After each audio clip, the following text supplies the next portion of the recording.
Welcome to AM Best Audio. According to the National Council of Compensation Insurance, net workers' compensation underwriting premium rose 16% from 2022 to 2023. I'm John Weber for AM Best Audio, and I'm speaking today to Troy Tepe, Vice President of Safety at Charles Taylor. Troy, so glad you could join us today. Happy to be here, John. Thank you. So, Troy, why is a safety-first culture on the job site so important? Well, let me put it in perspective for you. And this is looking at the 2022 numbers. When we look at the Bureau of Labor Statistics and OSHA, since the 2023 numbers aren't out yet. But in 2022, there was 5,486 deaths in the workplace. That's 3.7 deaths per 100,000 full-time workers. And also in 2022, private industry employers reported 2.8 million non-fatal workplace injuries and illnesses. So first and foremost, I think we need to keep our workers safe on the job. And secondly, we have employers in the United States that are paying over $1 billion per week for direct workers' compensation alone. And you have to know the true cost to the nation, employers, and individuals of work-related deaths and injuries is much greater than the cost of workers' compensation insurance alone. So this in itself is enough reason for a strong safety culture.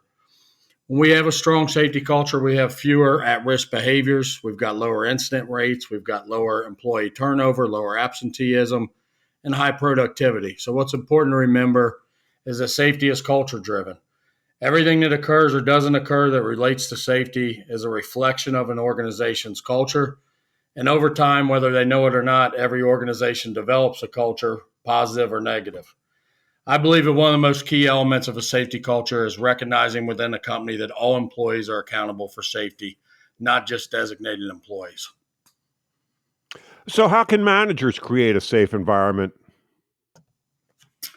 Well, managers need to build relationships. I'm big with strong safety cultures and relationships. I think that managers, first off, need to lead by example.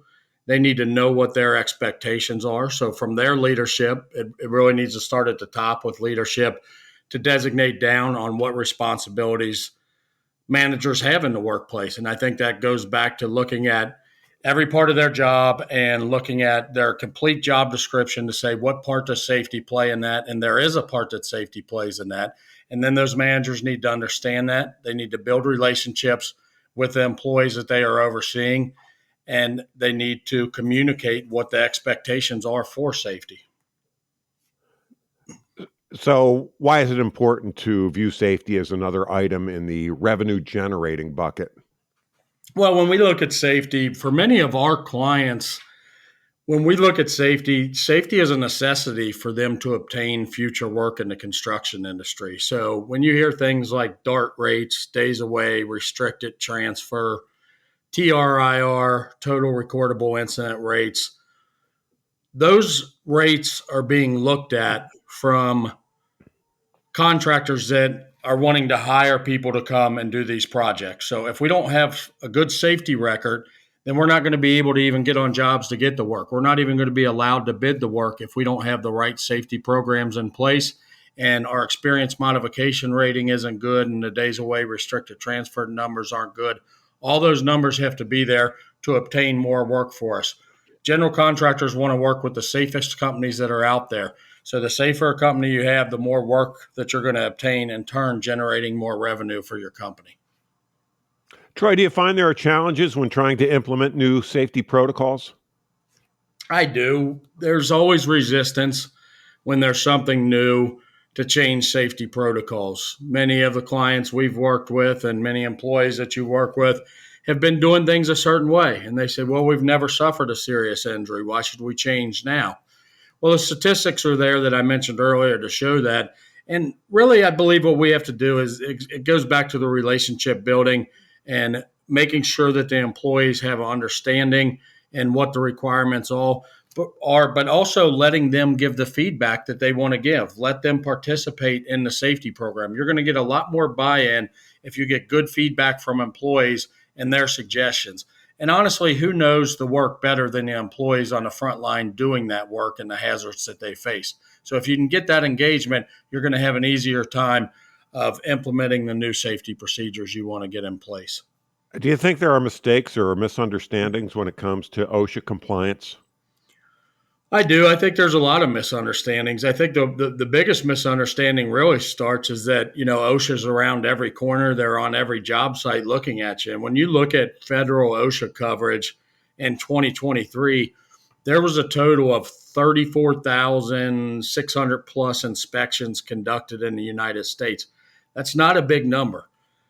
Federal OSHA, with their state partners, have approximately 1,850 compliance safety and health officers / inspectors, which are responsible for the health and safety of over 130 million workers that's employed at more than 8 million work sites. That translates to about one compliance health and safety officer for 70,000 workers. So I think the one misconception is that OSHA is all over the place and that OSHA is looking to penalize employers. That is the last thing that they're doing. Their mission is to improve the lives of workers and have a safe workplace to go to every day. That's their sole mission. So I think that's a big misconception. So, Troy, what's the big takeaway then for the workers' comp industry? Well, when you implement a strong safety culture, you're going to eliminate the injuries that happen. You're going to have lower absenteeism. You're going to have no higher productivity. And most importantly, you are going to lower those incident rates, which is what we want to do. Troy, a pleasure to speak with you today. Nice to speak with you. Thank you. That was Troy Tepe, Vice President of Safety at Charles Taylor. And I'm John Weber for AM Best Audio.